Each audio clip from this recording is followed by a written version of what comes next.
So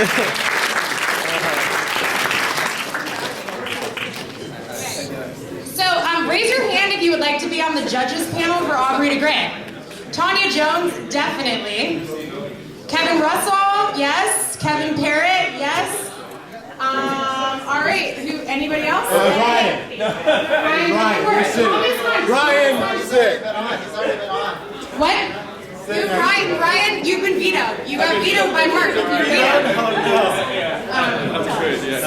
Wait, Aubrey, I was thinking, you go sit down, it's just a thing. Aubrey, I'm going to have you called up from the audience because I have a thing that I want to do to you. Angelica, come on up. You can grab this chair. Oh, can you grab one of those chairs? Thanks. You know what's up. Thank you. Any questions? Aubrey, this one's for you. Don't complain. I'm gonna hit him straight.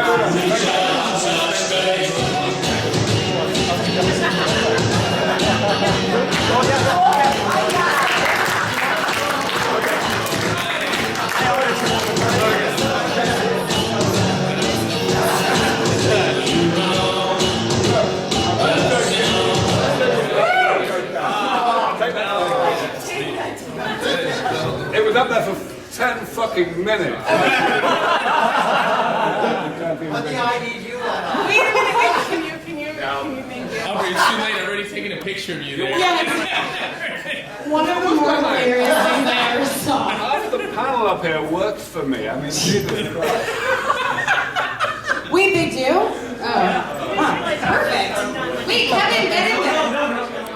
No? Pull that chair No, over. Kevin, we want you in here. You asked your questions. And I want to remind you that heckling from the audience is greatly encouraged, and if your introvert is screaming, let the extrovert out. My extrovert is the front row seat. Oh, yeah, Desiree, bring it out. There you go. All right, so Aubrey de Grey, hello. Yeah, I know. It's kind of. I think it's a good idea. Do you think I don't have good questions for him? I think Tanya Jones has some good questions for Aubrey de Grey. So Aubrey de Grey, there's a few people in the audience, I know this is going to be shocking for you. There's a few people in the audience that don't know who you are. Hands up. Hands up, who doesn't know who Aubrey de Grey is? Yes. Who is the real Aubrey, in 30 words or less, please tell us the most important things we need to know about you. Oh my God. All right. You get the microphone. I'm not in favor of aging. I kind of worked out that I would do something about it in the mid-90s, which is probably earlier than most of you did. And I've been working on it ever since, and I'm extremely proud to see how many people there are here who seem to be of my frame of mind on that, and especially how many people have been joined to this movement as a result of my efforts. I'll just stop there. Great, okay. I'm going to do the same thing. I'm going to turn it over to you guys. Who's got the biggest burning question? Tanya Jones. No. Who wants to go first? I'll say one for the end. Oh, I'm excited. Is it a proposition? I'm probably one of the people who've been around at least as long as Mark and John, and I have to agree with Aubrey that most of us here, I think you've had quite a bit of success if you just measure the number of people who've entered the field and entered from your result or your example. If it wasn't for you, I wouldn't be have changed my entire life in order to do this. So it's really something special, but that doesn't mean that you have been perfect by any stretch of the imagination. That's all right. So if you had to enumerate your faults, what would they be? Oh, let's write it down. Why don't you go Notes, taking notes. First time ever. Modesty. And don't say tiring me. The first one was modesty. The second one was hiring you, yes. No, I mean, come on. I have no idea. When I got into this, the fact is, I didn't have the faintest idea what the hell I was doing. I understood how to work on really hard problems. I've spent several years quite successfully working in artificial intelligence research, and I was reasonably confident that I could make a contribution. I certainly have felt very gratified that I've been able to make much more of a contribution than I could have reasonably expected, but, you know, I'm just a regular guy. You know, I've just done my best. More than 10 years ago, when I started getting asked questions, you know, when I started getting media attention, and I started getting asked what my goal was, my personal goal, in terms of, you know, my contribution to my mission, so to speak, I said my personal goal is to become obsolete, to, you know, to grow this movement, to advocate well enough, both in terms of the feasibility and the desirability of this mission, that there will be people who are better than me at all the things I'm reasonably good at, so that I'm unnecessary, and I can retreat into glorious obscurity. You know, I said that at least 10 years ago, and I've been saying it ever since.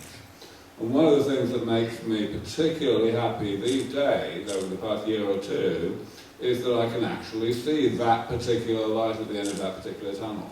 You know, I feel that there really is a self-sustaining movement out there that is becoming sufficiently mainstream that... You didn't answer what your faults were, but... Well, no, I don't.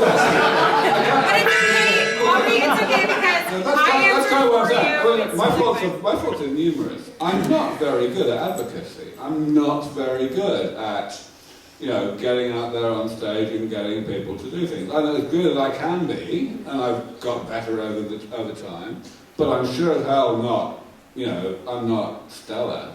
So I've done my best, and I want people who are better than me to be doing that. That's just my goal. Well, since we're trying to be proactive, who in the audience thinks they're good at getting messaging out and good at reaching out and doing advocacy? Raise your hand. Oh my God. Well, that's why I'm the optimist. Danelle, where's your hand up? I'm not sure. I actually don't know. I don't know if I'm good at it. I'm not sure if I'm good at it. Well, that's an interesting conversation which we should all be having later about advocacy and whether or not we're effective. But I mean, I think we just highlighted a pretty big problem. If nobody in the room actually thinks that they're good at it, I think that that's a good indicator for why we're not doing a great job. I'll pass this on now. Yeah. So the one person that raised his hand. Yeah. Congratulations. One of the things that I run into is running a media company is like I'm an outspoken advocate of your research and your agenda, so to speak. But a lot of it is, I mean, there's a lot of pessimism that comes around it. And branding myself an optimist, I'm constantly finding the optimistic side of it. It seems a lot of the speeches I've heard you give and a lot of the interactions that I've heard you give, you've taken a more callous approach to the public opinion, like Callous? a little bit more callous. So brash is a little bit of a word. And is there a more callous word? Yeah. You want to follow up? Sure, actually. Yeah, absolutely. I actually agree with that. I mean, everybody in this room heard it just a little while ago where you said people are stupid. Yeah. I've seen people in general audiences ask you questions and you say, that's a stupid question. And it doesn't embrace encouraging them to accept the ideas by calling people stupid. No, and that's exactly where I fall into. So, I mean, how important is it to like promote this in a way that the public can hear it without being advert to? Wait, Walt Anderson has a question. Walt Anderson, what's the matter, No Walt? progress in human history has ever been made by having the average person in the world support it. And its stupid questions should be declared stupid. But who defines what a stupid philosophical questions aside? Okay, brief comment on the question of stupidity or otherwise, and how much one's highlighted. Of course, everybody here knows perfectly well that when I am speaking to a general audience, I am considerably more diplomatic. And I think it's important to understand that there is a balance here between trying to impress people with the fact that you actually know something that they don't and they ought to listen to you, as opposed to, you know, just impressing them with idea that you're the same kind of guy that they are. So this is one fine, perfect, in fact, a really primary example of what I'm not really very good at. And, you know, I wouldn't have got this far if I didn't have a high opinion of myself. You know, the fact is that's a large part of being a pioneer. So you don't expect people who do the pioneering work necessarily to be also the people who are best at selling it. There are extraordinarily few people who can do that. I often identify Peter Diamandis as a particularly extraordinary person in our community, specifically because he almost uniquely combines those skills. He's really smart and he's a really great salesperson. Hardly anybody can do that. Ryan Bethencourt being a good salesperson, are you offended? Okay, so we only have about 8 to 10 minutes left, so I'm going to give Angelica and Thomas each a question, and keep in mind the responses, and then Tanya has a big climactic question that she's going to ask, and this is amazing. First, I have a half humorous question that you don't really need to answer, but you don't remember meeting me, we've met before.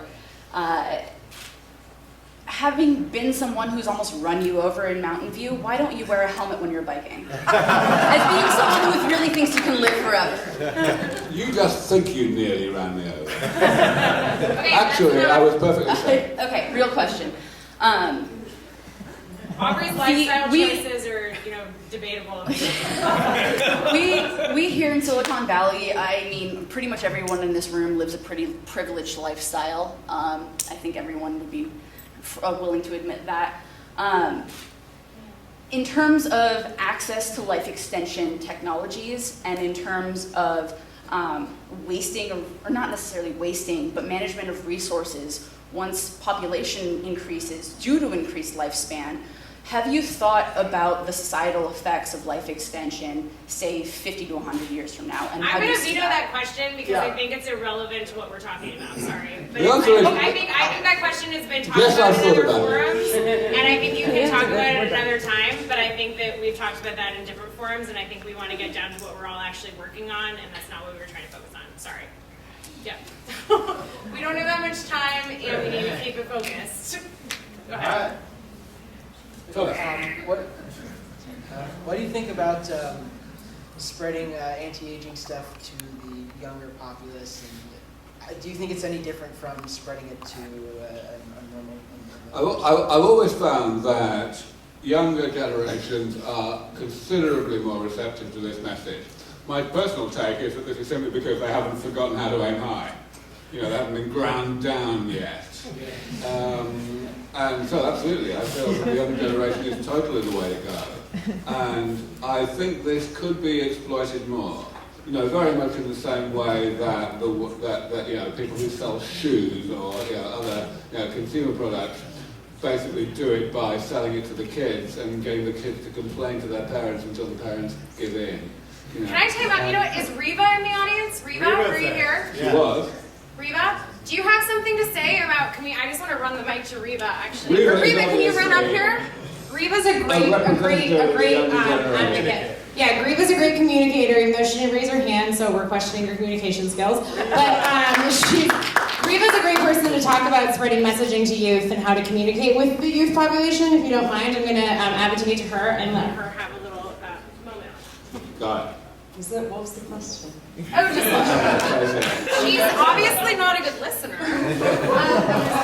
So the question, I believe, was how can you engage a younger population in an issue such as aging, which is not really something that's at the forefront of their psychology? How do I do it? I think one of the things that we all don't really do is focus on the positive sides of all this. You know, people hear about aging and they see this whole negative view around, you know, you hear the word immortal. I know that it's the theme of this event. I don't think it's necessarily the best thing, but it's a joke. I mean, yeah. I mean, but it's this idea. It's a stupid word. It's ridiculous. We all know it. But you use it anyway. Because it's funny, and I think it's funny. But like, if you meet kids, I mean, and young people, they tend to really love life, and as people get older, they seem to lose their mojo a bit. And I think that one of the things that we have as young people is this passionate optimism towards things. And if you can focus on that and say like, hey, let's try and keep that into as we continue our lives. So I think it's focusing on the positives of how great life is and trying to maintain that. I think Jolly pointed that out quite well. Yes, I agree with Reva completely. I think that it's no accident that... Since you agree with her completely, let's just move on to No, I wasn't one. Which is I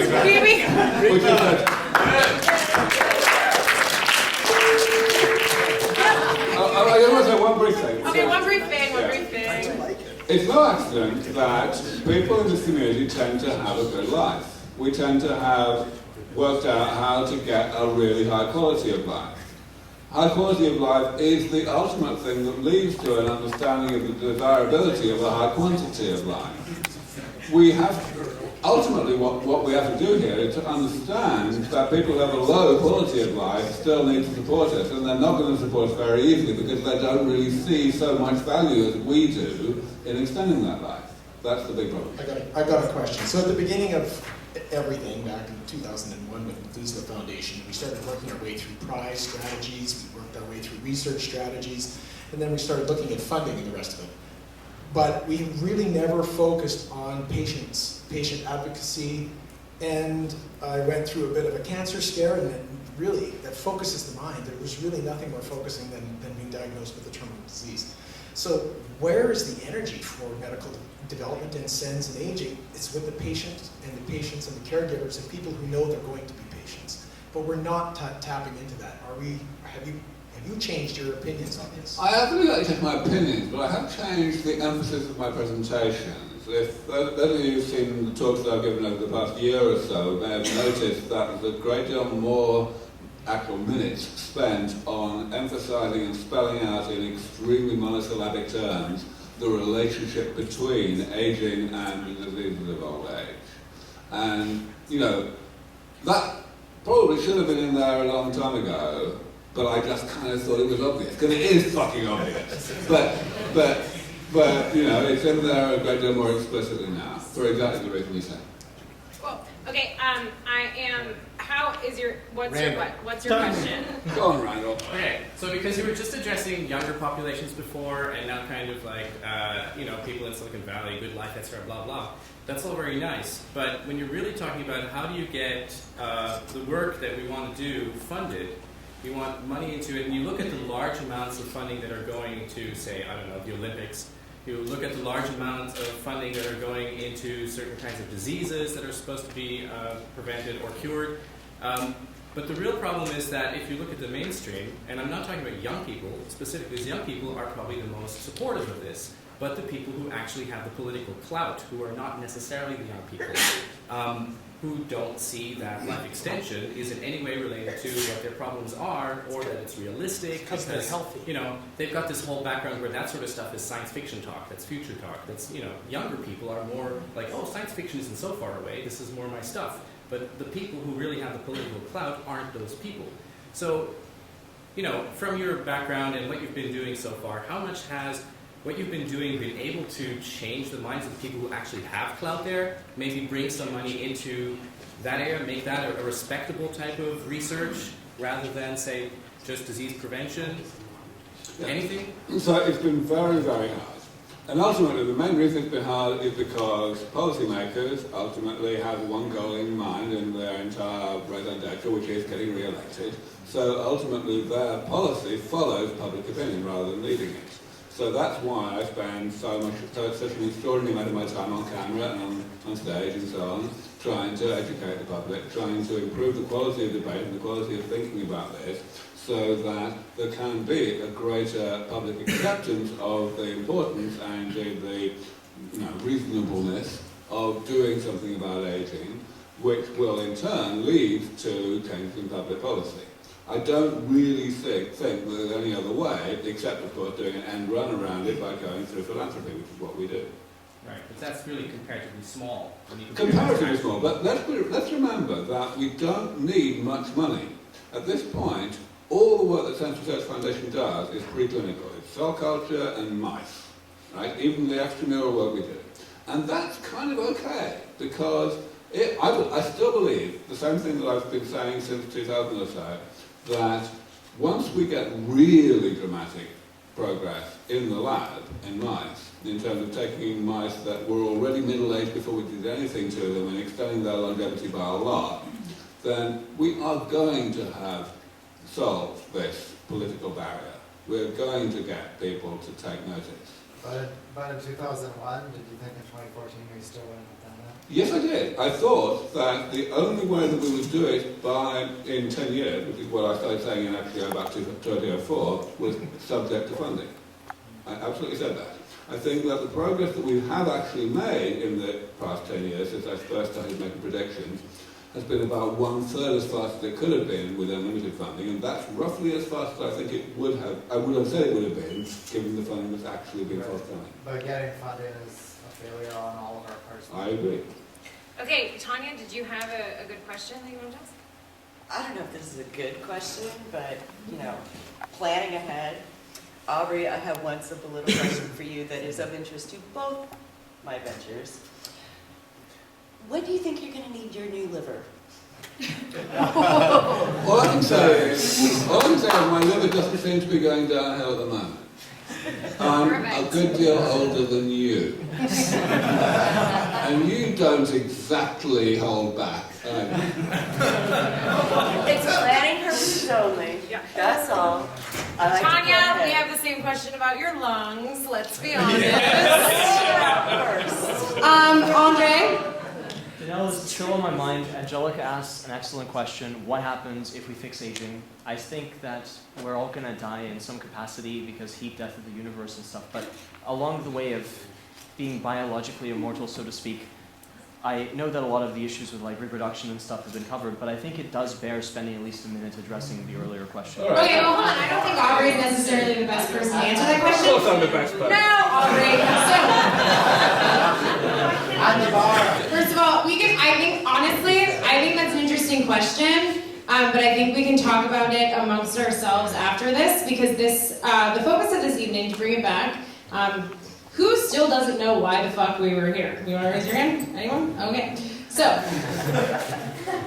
well, that's a reduced number, and noticing the population that raised your hand, I see a strong correlation between acid use and the hands in the air, so I'm not going to take it too seriously, and I'm just being honest. So, the reason that... I'd say you could probably give a better description of the event on the Facebook page. Okay, I didn't know what's going to happen here either. Upregulate those 5-6 receptors. I mean, I never said that I knew what was going on. I just brought you up. Well, you're in the judges' panel. Anyways, this is not productive, Angelica, and we will talk later. So, the reason that we came here... Oh, fuck. Sorry. Well, I guess... Okay, the evening is winding down. But the reason that we did all come together today was to discuss what is a shared goal. And the reason that I called the event the Immortalist Audit is not because I'm an immortalist, because I think it's a totally ridiculous and silly word, just like I think being obsessed with any type of word or label is kind of silly. Because at the end of the day, it doesn't really matter what you're called, or what the name of your organization is, or what the name of your event is, which is ironic because I spent a lot of time thinking about what the name of my event was. But it's about what you're doing. And I personally believe, this is just my opinion and my judgment, is that the reason that people aren't giving funding and the reason that people aren't participating full throttle is because people haven't done enough to prove that it's worth doing anything.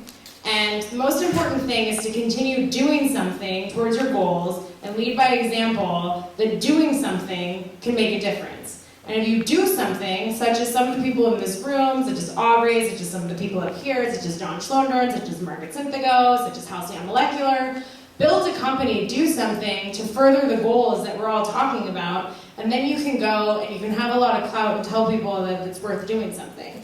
Just talking about it, just saying that you like an idea, just saying that you think it's cool, isn't really that impactful. And as an advocate, I get called an advocate, I personally struggle with wondering how valuable the things that I'm doing is. Because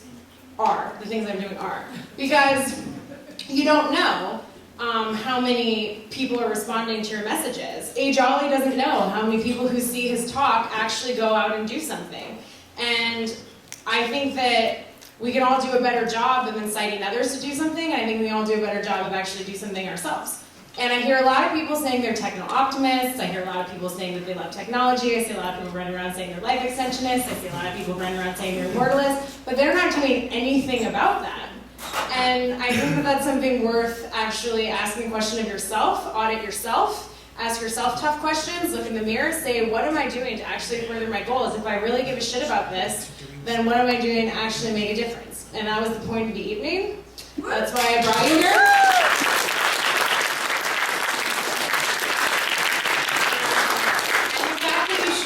To an event that you had no idea what the hell was going on is a big testament to my marketing skills, Angelica. Thank you very much. And thank you so much for coming. We got short on time, and since Christine Peterson said she was tired, I did her the favor of not making her get audited.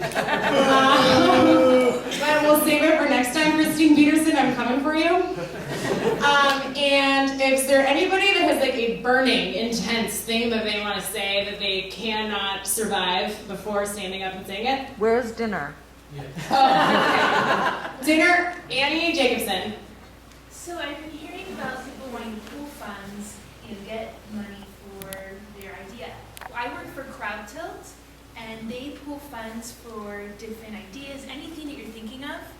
You can go on their site and launch a campaign. We currently have the Immunity Project, which is a Y Combinator-backed project that's trying to raise money to give free HIV and AIDS vaccines. So I really feel that this is a community that can do so much on our site. And please talk to me if you want to have any questions or would like to do a campaign on our site. Thanks, Annie and I were cheerleaders together in high school. Yes.